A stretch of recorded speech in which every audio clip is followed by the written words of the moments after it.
After seeing my daughter take her first steps on Skid Row, I was done. Pipes, syringes, the smell of urine. When she stumbled and fell into that dirty, nasty street, I was like, we got to get out of here. The fact is that this crisis that we're in is a political decision. We should be undoing some of these policies and putting into place policies that really make sense for Los Angeles right now. For far too long, there's been this finger-pointing game of they're responsible for this and they're responsible for that. Can't do that anymore. It's all our responsibility. We do not want to become a country where people are living in squalor, in blue tents, under tarps, in rainy weather, permanently. That is a dystopian disaster for our communities. Our system is failing. There's no reason for excuses anymore. Everything is available to us. We just need the right people to do the right thing. Homelessness has become political. A recent study found that housing insecurity is now the single most important issue for California voters. As voters in Los Angeles and in cities across the United States get ready to go to the polls in November, how successful or unsuccessful local politicians have been at addressing homelessness will likely mean the difference between victory and defeat. So, what is the role of elected officials in addressing homelessness? In today's episode, we sit down with local politicians in Los Angeles to discuss this question and explore what happens when housing gets political. Join us as we talk about homelessness, because there's no issue that's closer to home. My name is Eunices Hernandez. Hi, I'm Rick Cole. Nithya Raman. I'm Lindsay Horvath. My name is Shekinah Alexander. Welcome to Homeland. Yeah, We're good? no, go for it. Yeah. Do you need us to repeat that? No, it sounded great. I just wanted a little closer. Awesome. All right. Thank you, guys. Thanks, Andy. Okay. My name is Shekinah Alexander. I work for PATH. My current role is Program Manager over Supportive Housing Services. I manage 2 of our PSH buildings, Montclair Gramercy. I've been with PATH. It'll be 4 years in July. And I've been in the field 6 years, I would say. Okay. 6 years, yeah. Okay. Talk us through what a typical week looks like, if such a thing exists. There's no such thing as a typical week. I know. Most of the time when I come in on Mondays, I go to the larger of the 2 buildings. One has 44 clients, the other have 16. Normally when I come in on Monday, I'm dealing with the residual of the weekend. So I 100% make sure our team checks with all of our elderly clients, those that are prone to, use substances. We make sure they have made it through the weekend and they're okay. Emails, checking in with weekly team meetings, making sure everybody's okay, handing out assignments for the week. Tuesday, Wednesday, for me, I have meetings with property management. We have our site calls. I have a meeting with the mental health team. We have meetings with all of our stakeholders, Department of Mental Health, Department of Health Services, just to pretty much get on the same page of how to better serve our tenants. What were some of your own strongest memories of home growing up? I was born in Trinidad and Tobago in the Caribbean. So home for me was water, trees, running around barefooted, lots of cooking. My mother is the youngest of 13 kids. So I had lots of aunts, lots of uncles. I had like 13 parents. It was always something. I climbed coconut trees to get coconuts, mango trees. I was a tree climber. I used to get in so much trouble for it. My culture, it means everything to me. It's who I am, the food, the music, the values that we live by. It's literally who I am. So home for me was just being surrounded with people that understood me and knew who I was and came together to really raise me, honestly.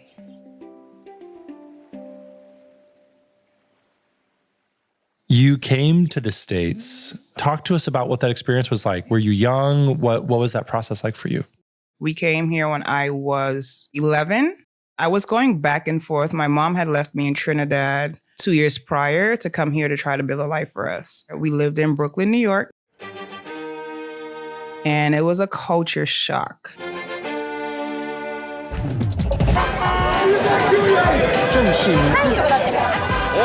Order up. It's humid, it's hot. We lived in the basement of a house. I went to school there. I started 6th grade in this country. So many different races, ethnicities. I wasn't used to it. I had a very thick accent. When did your family move to the West Coast? I was 14. Culture shock again, because in New York, there's not that many Caribbean people, but you're around Caribbean people, Puerto Rican, Dominican people from different countries. When I came to California, I was predominantly surrounded by a lot of Caucasian people. I went to an all Caucasian high school. I was probably like one of 5 Black people there. And then I experienced heavy racism from students and teachers. That's when I knew what being different was. You know, you hear about it. They teach about Martin Luther King in school and stuff like that. But not until I came to California at 14, 15 years old, where I realized what it is like for someone to be racist against myself. And then my junior year, my aunt, my mother's sister, kind of just took me on. She stayed in Covina at the time. It was closer to the school. She was registered as my guardian. I learned, no one told me this, that I was an immigrant. Like, I knew I was an immigrant, but no one explained what being an immigrant was, like how that would affect me. Don't get in trouble, because if you get in trouble, the police may get called, your mom might get deported. Like, that was always my byline throughout my entire high school experience. How did that impact how you carried yourself? I was always on guard. I was always very cautious about not getting in trouble. If we get in trouble, there's going to be more consequences for my family than just me getting kicked out of school. It was always on the back of my mind to just keep your head down, do your work, and don't get in trouble. And it did not help that I was a rebel. It just did not help. I was going along with it for a while. I'm like, this is ridiculous. I need to stand up for myself. Was there a moment when you did stand up for yourself? Absolutely. I remember getting into a fight in high school, and I just knew my life was over. They called my aunt because she was the parent and guardian on record. My aunt was at work. So her husband came to the school, and he was just like, well, what'd you guys do to her? Like, he was very on my side. He was like, she's not going to just act like this just because she woke up this morning and decided that she was going to come in school and start a fight. Something was being done. So my high school counselor, Miss Muller, every time I got either kicked out of class or in trouble, she would take me into her office, get my classwork from the teacher, and have me finish it in her office while she listened to the Rolling Stones, to U2. And we're just in there, you know, she's doing her stuff. She pretty much saved my life in high school. She really did. If I needed money for lunch, it was like $5 for that wonderful pizza. She would just tell me, you know, put it on her tab. She was it for me in high school. She was it for me.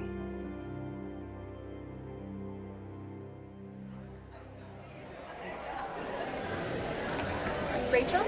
Hey Rachel, how are you? Hey, hello. Hey, Hi, good yes, to see yes, you. Ben. It's been a while. Good to see you. We're doing the podcast stuff today. Awesome. Hey Ben, I said not Ben arriving with Oh my gosh! I said Ben arriving with a camera crew. Oh yes! Yep, so Perfect. you're all set. We've let the panelists know. Fantastic. We've got signage everywhere. Perfect. I've seen your videos. They're Yeah. amazing. Thank you. I love that. We're doing this podcast for United Way. This entire month has been insane. It's been cool, like I you. love that. Thank you. So much. We'll see you Take around. Care. All right, take care. Of course, of course. Let us know if you need anything. We also have an AV guy. Great. So just Perfect. let us know. So Ben, Yes. welcome to the 2024 Homeless Initiative Summit. How do you feel about being here today? This hasn't happened in a while, right? When's the last time this happened? Pre-COVID, I came in 2018. That was the last time I came. Was it one in 2019 as well? possibly. All right, good morning, everybody. Good morning. No, there's enough coffee, maybe not. Good morning! Good morning. All right. We're gonna warm you up with a song, a very short song, but a simple one. It goes like this. The first people on stage at the summit were a group called Urban Voices, a community choir based in Skid Row and comprised of men and women who understand homelessness firsthand. I walk in the spirit, I walk in the light, I walk through the darkest hours of night.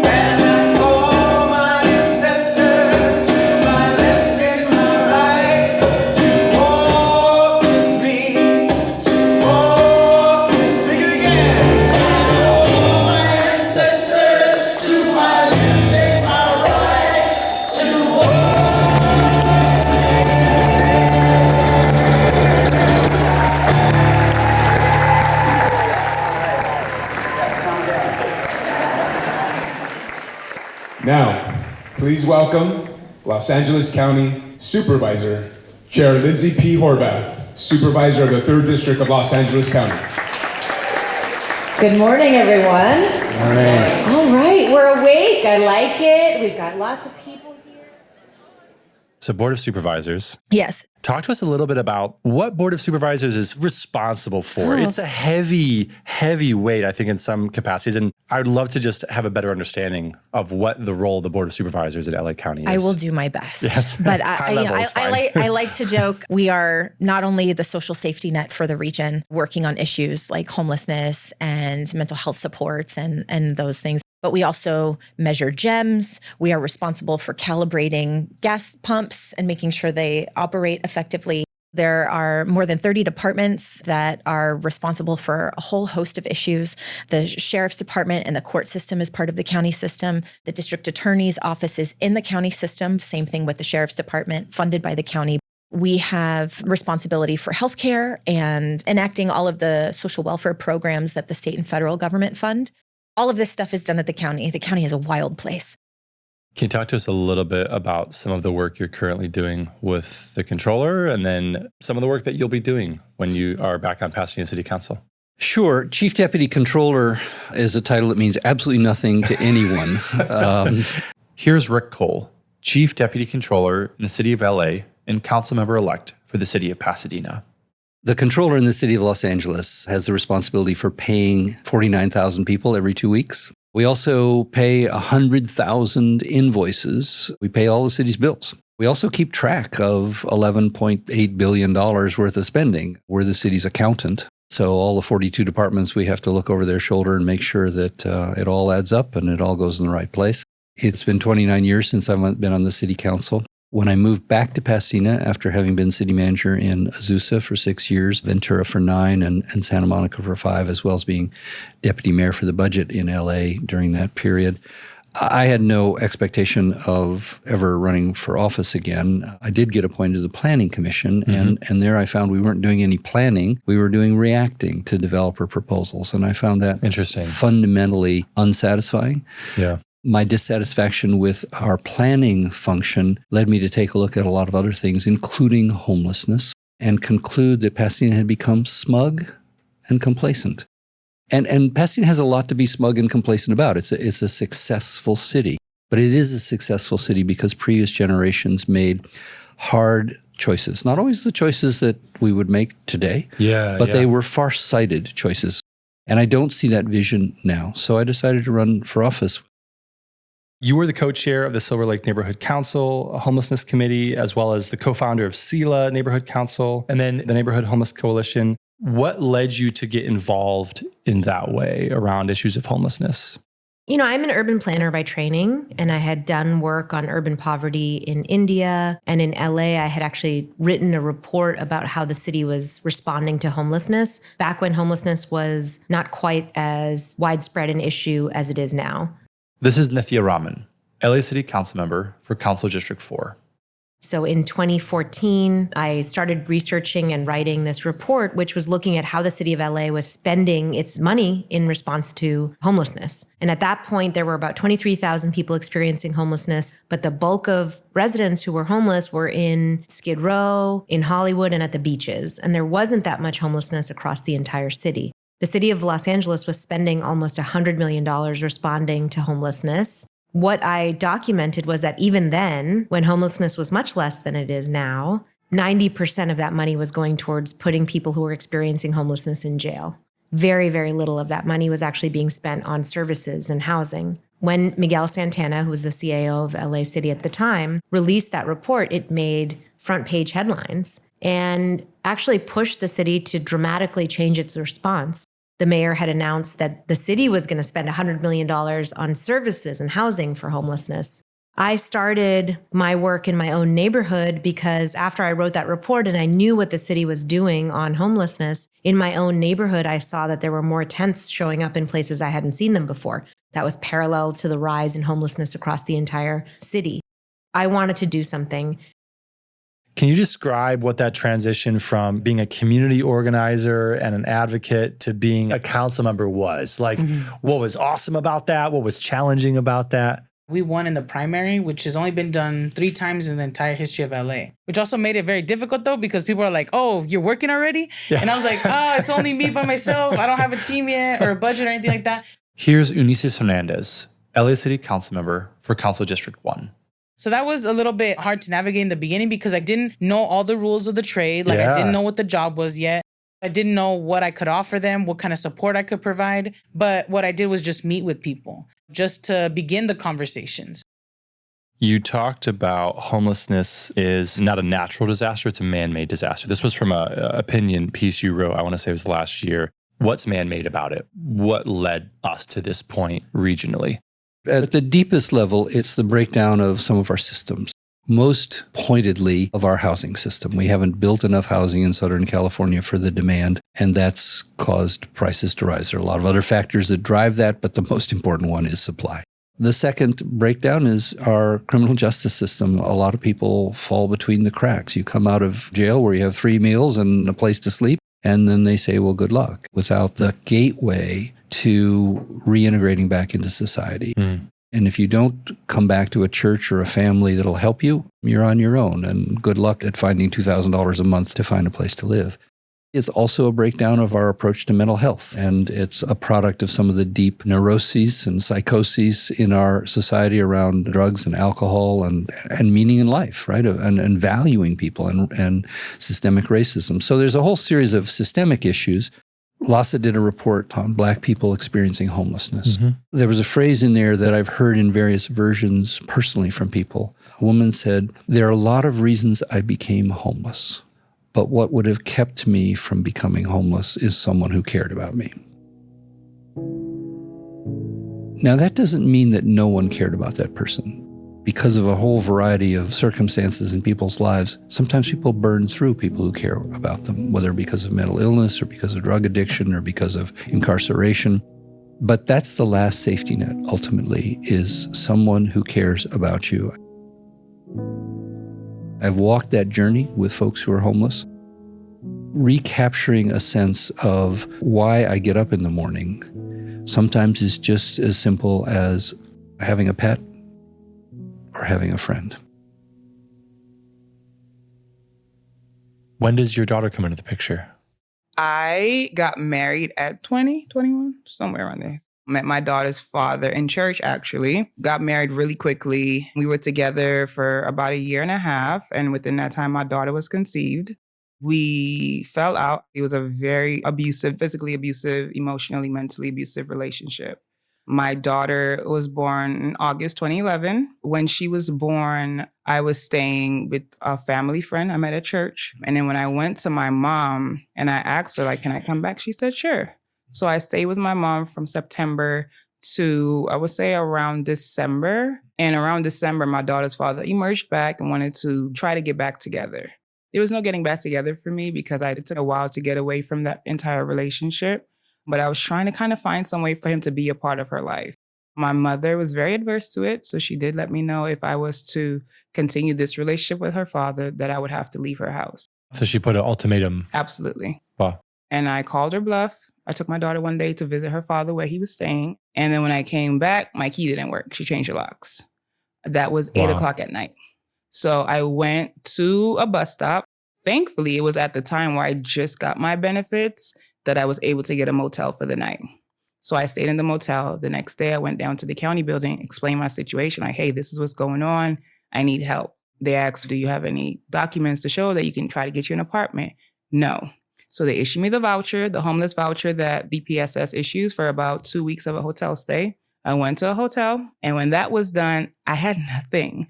So I went back, can I get an extension? It was a short-term solution, but their thought is by the time this is done, you should have a solution. Absolutely, after 2 weeks. And who has a solution after 2 weeks? I just got put out of my house. I have a 4-month-old baby. Where am I supposed to go? What am I supposed to do? So where'd you go next? I went to the Union Rescue Mission right in the heart of Skid Row on 5th and San Pedro. And that's where I stayed from beginning January all the way to August 2012. I got really depressed at that time. I didn't know what to do. I was so used to living life to the next day. But now I had to think of my daughter's future. and realizing the gravity of my immigration situation, and they telling me that they can't do anything for me because I didn't have an ID or a social. Every program that Union Rescue Mission was associated with, you needed to have some sort of valid government ID. My passport was expired, no California ID, no social. I had nothing. So you're not only having to navigate the homeless response system or the lack thereof, Absolutely. but you're also having to navigate our immigration system simultaneously. Yep.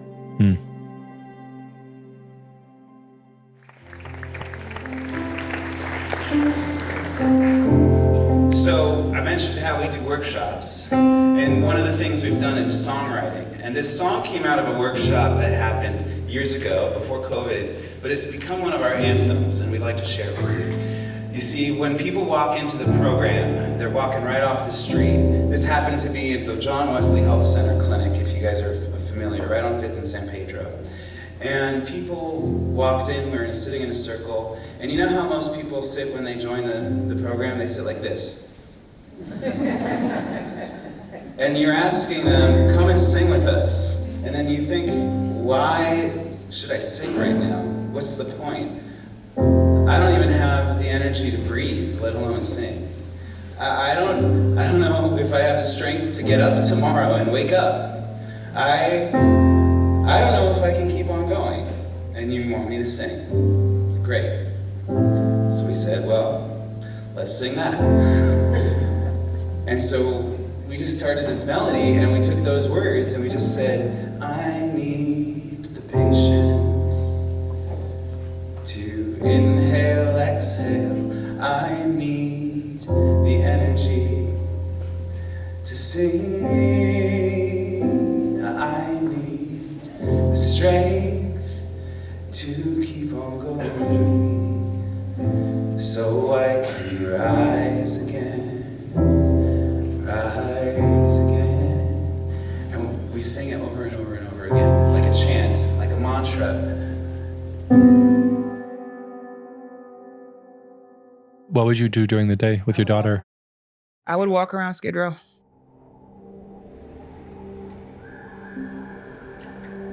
Made a lot of really great friends on Skid Row. Shared experiences, people dealing with a lot. We supported each other. A lot of drugs. Strollers going over pipes, syringes, the smell of urine. And my daughter is just the happiest baby, just not caring, just laughing and kicking her feet out of her stroller. And I'm here like, what? God, why did you give me this kid to have me on Skid Row? That was my thought for months. I did not understand it. I did not get it, but I knew that there was a greater purpose. There was something else happening that I was unaware of, but innately I knew I'm not gonna be here for a lot longer. I have to keep pushing. I have to persevere because my daughter, she needs me.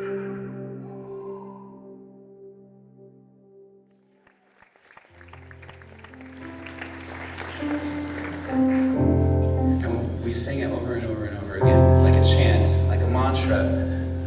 And after about 20 minutes, there was a very important lyric that started to change. It was one word. You know what it was? Instead of saying, I need, the song transformed. So we'd like to show you the modern version of this song. Are you guys ready? Should we sing it together? I got the patience to inhale, exhale, to inhale, exhale. I've got the energy to sing. I've got the strength to keep on going, so I can rise again. Rise again. Can everyone do me a favor? Can you put a hand on your heart and say, I've got the patience. I've got the patience. You gotta convince yourself first before you convince me. Can you say that again?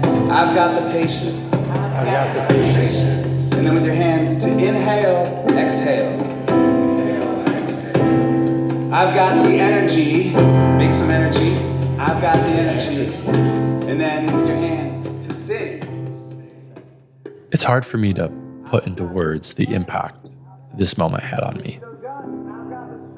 I started working in nonprofit and homeless services in 2012. And over the years, there's been incredible joy doing this work. And there's also been a lot of pain.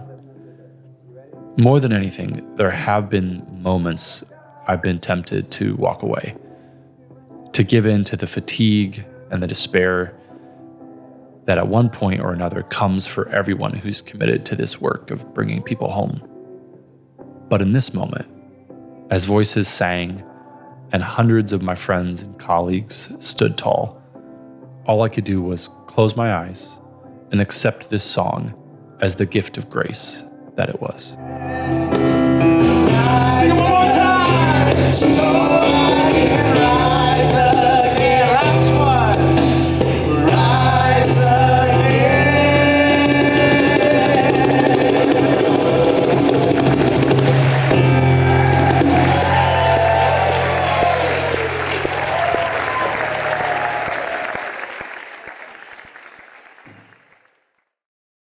When did issues of housing and homelessness first get on your radar? You've been doing this work for a long time. Mm-hmm. Was there a genesis moment or an experience where you're like, wow, okay, we need to do something here?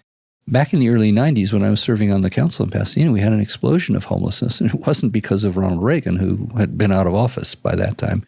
Here's Rick Cole again. We had a really devastating recession because of the end of the Cold War, and a lot of people were laid off, and it was a shock to the system, and a lot of people ended up in the streets. The U.S. Census counted in 1990 unhoused people in Pasadena, and they said there were 254. And I said, well, I think I know 254 homeless people. That's a ridiculously low number.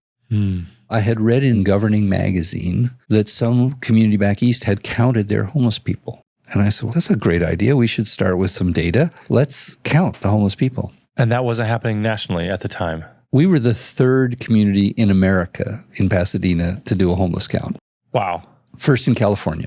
And what we did is exactly what we then did for the next 30 years and became a national standard, which was we came up with the idea, well, let's organize teams of 4 people and give them clipboards and send them out on a particular geographic area in the middle of the night and see if they can see tents or sleeping bags or people huddled in the doorway and count them. And then assemble all that data. And we came up with over 1,000 people. It was stunning. Wow. So the national number was 200 something. And you're like, no, there's 1,000 people. Exactly. Oh my God. Yeah. Oh my God was everybody's reaction. Right. And so that's why Pasadena is one of just 3 cities in LA County that have their own continuum of care. Over time, I think we've come to accept the idea that a certain number of people are going to be sleeping out on the streets every night. I think that is unacceptable. State of emergency. Yes. You declared it. What led to your decision to say, now is the time, this is where we're at? It was the first thing I did as a supervisor. This is Lindsay Horvath again. I can tell you that it was essential to me, not only because our mayor in Los Angeles had declared the state of emergency for the city. And I thought, how could the city be in a state of emergency, but not the county? We can't allow the boundaries of government to be the reason why we don't act. And my intent is not just to do this while we're in this period of crisis, but to ultimately stand up a system that actually makes sense. We hear all kinds of stories from people about how things aren't working. So I wanted to be making sure that we were not letting any of our own boundaries get in our way. My intent is that we have a more intelligible system that runs more effectively and efficiently. You've come to this work as an urban planner. What type of role do you believe urban planning more broadly has in addressing issues of affordable housing, in addressing issues of homelessness in a city? Here in Los Angeles, elected officials have a huge amount of discretionary control over land use. And that has been baked into our planning for 100 years. Here's Nithya Raman again. Initially, the reason why elected officials had wanted discretionary control over land use was because they profited from it. They would make zoning changes, and once they changed a parcel from a residential parcel to a commercial parcel, the value of that parcel would go up. And so there was outright corruption happening decades ago here in the city of Los Angeles because of elected officials' discretionary control over land use. That still happens today. Council members wanted to retain that control because they could strike down projects and be heroes locally, or they could say no to building along our major boulevards and thoroughfares and really gain political power locally. And we saw that. We have something in place which to some extent still governs how land use functions in LA called Prop U, which was passed in the 80s. And it was basically the anti-Manhattanization initiative. It lowered allowable building heights along our major boulevards and thoroughfares. And it was pushed by Zev Yaroslavsky, longtime local LA official, who really wanted to utilize this anti-growth, anti-housing, anti-Manhattanization effort as a way to win political power in LA. And he was a very successful local politician for a long time. These kind of efforts have made it such that City Council, in particular, really has a lot of power over land use. What urban planners need to do and what we need to do as people who are looking at this holistically and trying to understand the implications of this history for LA, make the case that this kind of discretionary power should not be in the hands of local officials. We should be undoing some of these policies and putting into place policies that really make sense for Los Angeles right now. How did homelessness end for you? After seeing my daughter take her first steps on Skid Row, I was done. Wow. You know, when kids start to take their first steps, they stumble, they fall. When she started walking and then she stumbled and fell into that dirty, nasty street, I was like, we got to get out of here. So I just jumped at the first chance to leave, even though it was a very unhealthy, toxic situation. I just was like, hey, I can't be here anymore. Yeah. So that's what we did. We rented a room at his cousin's house, I believe it was. Unbeknownst to me, he had his own struggles at the time. So he ended up pretty much disappearing and leaving me stranded. His cousin actually put us out because they didn't get along. So we were staying in a motel.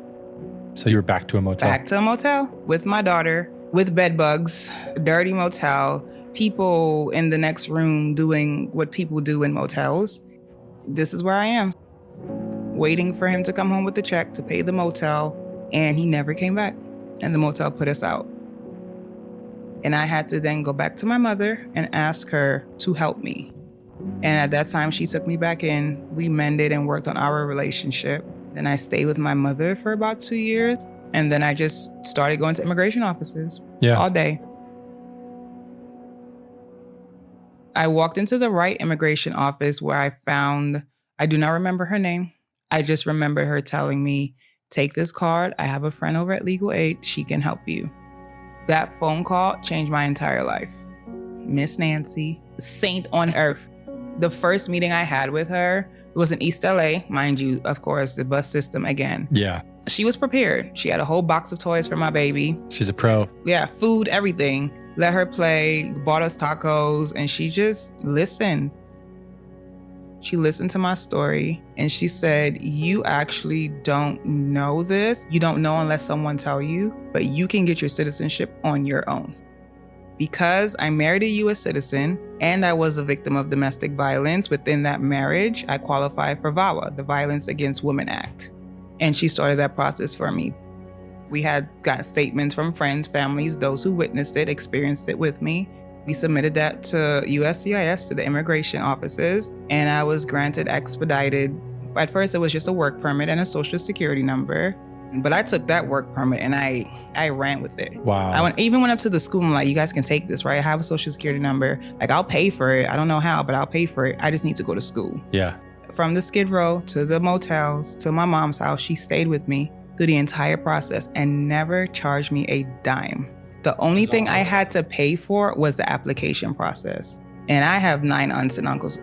I was like, excuse me, guys, I need help. So if each of you gave like $100, like I was hustling to get this money. They were able to help me pay for it while staying with my mother and recovering. I got my work permit in April 2014. I got my green card. And after that, you can tell me anything. I went to school. I applied for financial aid. I bought a car. I moved out in 2015, went to school, graduated, got degrees. My daughter is thriving. Honestly, it came full circle. It really did. I'm just thinking back to some of the things you were saying at the beginning when you were first here and just the doors were closing. Mm-hmm. There were no opportunities for you because when you would go, they would ask for those documents. Absolutely. You now have access to all those opportunities. Absolutely. And now I know what to do to help someone else. That's the biggest takeaway here. What do you look back at this moment in your life as that takeaway, as that kind of, you're gleaning from that moment and saying, okay, this is what I learned. This is what I experienced. What would you say that is? You know what's funny? I didn't even know that there was a lesson here until I started working in homeless services. There was no lesson. There was like, okay, oh my gosh, I went through all this stuff. I finally made it. I have a house. I made it. I've arrived. I'm good.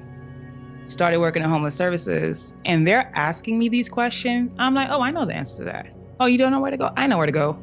Oh, you don't know how to do it? I know how to do it. And especially the undocumented folks that are scared. They don't want to talk because they don't want to be deported. They don't want anything to be used against them. Even if they're not able to speak English, I'm still, like I always say, I have the answer to everything. Whatever, if I don't have the answer, I can promise you I'll figure it out. Wow. So it took working in this field for all of that experience to have all this new meaning. Absolutely.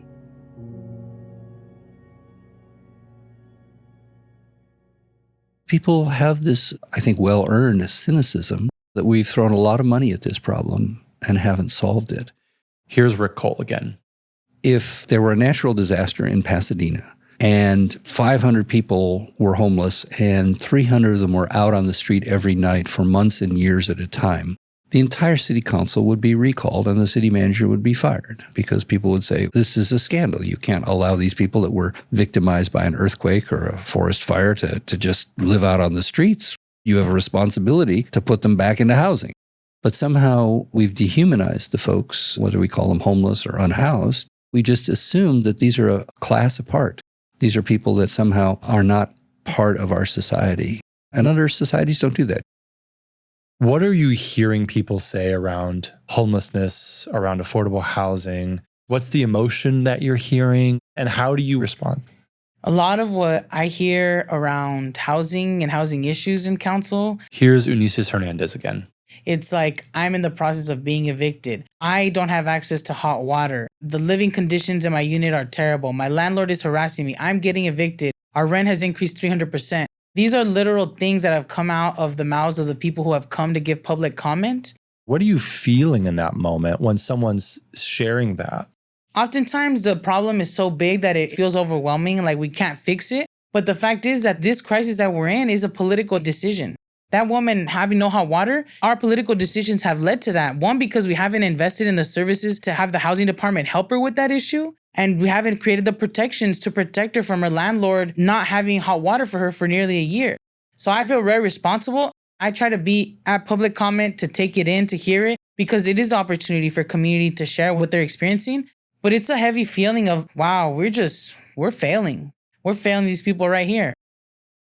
There are a lot of folks in Los Angeles who feel very strongly about what they're seeing on the streets, rightfully so. Yes. There's a lot of voices around whose job is it to actually address this. We see law enforcement at times stepping in. We see fire departments at times being called to step in. When it comes to the role of elected officials, how do you see your role and your colleagues' role when it comes to leadership, but also when it comes to addressing homelessness in Los Angeles? It's all our responsibility. This is Lindsay Horvath again. For far too long, there's been this finger-pointing game of they're responsible for this and they're responsible for that. And when somebody starts to get pinned in a corner by somebody, they want to point to somebody else. We can't do that anymore. It's not because that's untrue. All of these entities are responsible for parts of it. But if we just think of ourselves as responsible only for that part and not part of this integrated system, we're going to have what we have on our streets. So it's all of our problem. People are understandably angry. I'm angry. I don't like seeing what's going on in our streets. I'm not proud of the outcomes that we're seeing on our streets with a continued crisis. I'm proud of the work that's being done. But when we look out there, there's so much more to do. And that's what's got people frustrated. They need to see the impact of their dollars and the work that's being done. We have to do a much better job at preventing homelessness from happening in the first place. We don't do that enough here in LA City nor in LA County. It's our responsibility to establish strong renter protections. We have not been able to establish strong enough protections nor the budget and teeth behind them because we don't have enough council members on the council to vote for those things, to support those things. We live in very polarized times. That's not total news. The polarization is more toxic today, but there's always been people who are for and against with a great deal of passion, almost anything you do. I found across a whole range of issues that this issue evokes on both sides really deep passions. We shouldn't emphasize the both sides. The role of elected officials is to pull people together, not to listen to both sides and make a decision like you're right and you're wrong, but rather to help people see the common ground. And that is a different way of approaching leadership. Leadership is not making the right decisions. Leadership is getting people to go along with decisions because they feel some stake in that outcome. What are we as a society? What are we as a city? If people look out and say, you accept that? That's okay? We're sure going to try to hide it when the Olympics come. So it must not be okay. Getting people to say, okay, it's not okay. What are we going to do about it? And then getting people to be pragmatic about solving this issue. I think that's the route to sustainability. We can't have the good guys versus the bad guys in this thing. We have to come together as a community. Are there examples of projects that are doing that, things that are working to resolve homelessness quickly? To me, one of the things that has been the most effective in recent years has been a geographically focused approach to encampments. This is what the mayor has been doing through the Inside Safe effort, focusing on encampment by encampment, making sure those people have access to hotel and motel rooms that she's making available through that program that the city council has supported through budgetary allocations. And she's able to get encampments off the street. What this tells me is that if we didn't have a system ultimately that had a shortage of beds, whether it's interim shelter, whether it's housing, that we would have many fewer people on the streets. Because what we're doing is really taking the shortcomings of the system as a whole, the lack of beds and housing, and fixing it in a very small geography. So what is the lesson that we can take from that? If we're able to make a lot more beds and housing available, we could actually resolve homelessness across the entire city. This is not a government problem. It is a societal problem. We need more housing. We need better mental health care. We need to not have people who come out of jail fall between the cracks and end up back committing crimes and back in jail where we house them at great expense. We need to be intervening to people to help them stay housed, get a job, and reintegrate into the community. We do not want to become a country where people are living in squalor, in blue tents, under tarps, in rainy weather, permanently. That is a dystopian disaster for our communities. We need to intervene when it's easier now to get our arms around it than to continue to let it metastasize. And Americans weren't built just for easy times. We've been through wars and depressions and civil war that killed 600,000 people in our country. So to say we can't tackle hard problems, it just doesn't accord with the history of America. Looking back now, what would you say was your biggest takeaway from how our system serves people who are in your situation? Our system is failing. California is a sanctuary city. So many people in California are undocumented still to this day. Yeah. It's failing the undocumented folks. It's failing the unhoused folks. We just have to do better. There's no reason for excuses anymore. Technology, resources, everything is available to us. We just need the right people to do the right thing. If there's one takeaway that you would want someone who's listening to your story to walk away with, what would you say that is? Just keep pressing. Keep persevering. Keep going. Don't let your situation define who you are because you're so much more than your situation. You are a total being that has feelings, that has senses, that has dreams, that has ambitions, that have goals that you want to accomplish. Even if you're unhoused, you can still have dreams. You can still have goals. You just don't know how to get past it because your basic needs are not being met. Once you get to a point where your basic needs are met, you can now think to thrive. And I think that is the goal. It's not surviving, but thriving. So yeah, that'll be it. It's not surprising that homelessness has entered the realm of politics. There is no issue, after all, that's closer to home. While local politicians in LA and beyond grapple with the humanitarian crisis on the streets, one thing has become apparent. There is no single solution, no single person, no silver bullet that can bring the crisis to a swift resolution. In light of that, there is still hope. And I'd like to end with something that my guest Shekinah said. What is needed in moments like these is for the right people to continue to do the right thing.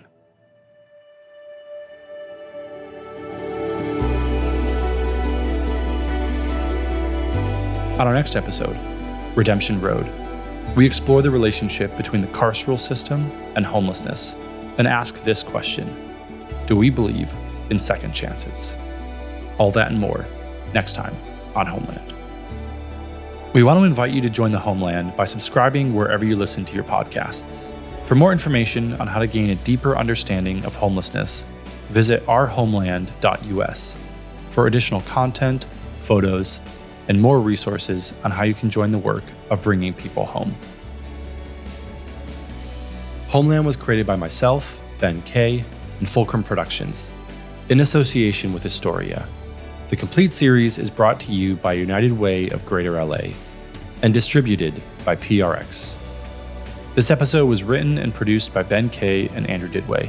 Photography, marketing, and additional production by Jared Beasley. This episode was edited by Kelsey Harmon. Our original music is by Jeffrey Emerson Geyser. Episode artwork by Philippe Martinez. Our social media manager is Veronica Roy. Our podcast consulting crew is Marisol Bayo, Jerry Jones, Hazel Lopez, and Barbara Olson. Members of the Homeland Advisory Committee for this episode are Sean Morrissey and Brad West.